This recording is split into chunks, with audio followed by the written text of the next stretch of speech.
ადამიანის სასუნთქი ორგანოები ისეა მოწყობილი, რომ შეგვიძლია პირით და ცხვირით ერთნაირად ვისუნთქოთ.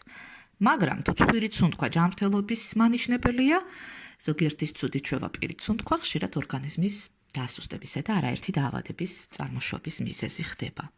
უფრო მეტიც, სისტემატურად პირით სუნთქვა ადამიანის ორგანიზმის ნაადრევ დაბირებასაც კი იწვევს. პირით სუნთქვისას უმეტეს შემთხვევაში გაუარესებულია ფილტვების ფუნქცია და შემცირებულია ორგანიზმში პროსტაციკლინის ჰორმონის გამომუშავება, რომელიც სისხლის კოლტებს შლის და სისხლძარღვებს აფართოვებს, რაც ხელს უშლის ათეროსკლეროზის განვითარებას. კიდევ ბევრი სხვა მიზეზით არის პირით სუნთქვა ცუდი ჩვენთვის და ამ მიზეზებს ჩამოვთვლით. ერთ-ერთი მიზეზი ეს არის ენოს არარსებობა.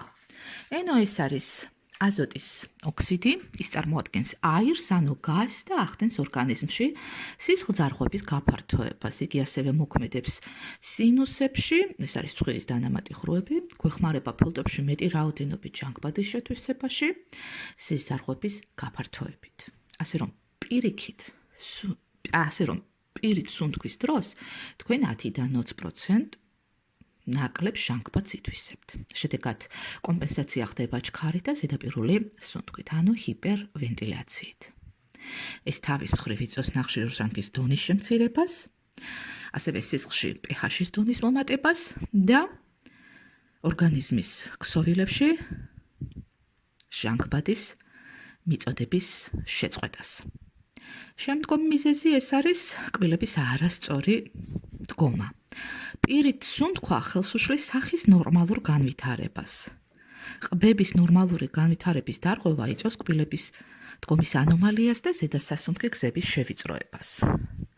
შემდეგი მიზეზი ეს არის კბილების კარიესული დაზიანება.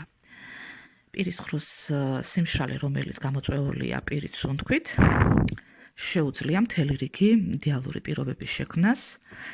ნერწყვი ამცირებს მჟავეების მოქმედებას და ხელს უშლის ნადების დაგროვებას. თუ კი თქვენ გაქვთ ვიწრო და პატარა ყბები, როგორც წესი, გექნება ძილში ცხვირით სუნთქვის დარღვევა, რაც განაპირობებს კუჭიდან მჟავის შეწოვას სუნთქვის გაჩერების დროს.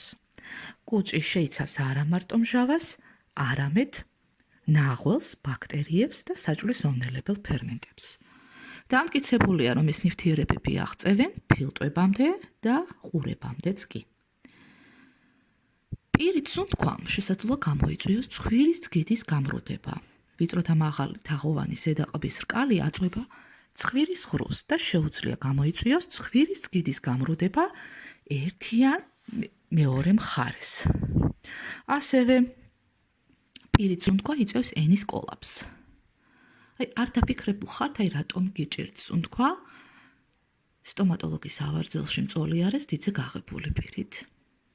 ალბათ ფიქრობთ, რომ უკეთი სუნთქებთ, როცა პირი გექნებათ გაღებული. მაგრამ ცდებით, ხო? პირის გაღების დროს ენა გადაადგილდება უკან და ხელს უშლის ნორმალურ სუნთქვას. ასევე რაც ყველაზე მნიშვნელოვანია, ცხვირის გავლით ჰაერით ბება, ტენიანდება და მტვრისაგან იწმინდება.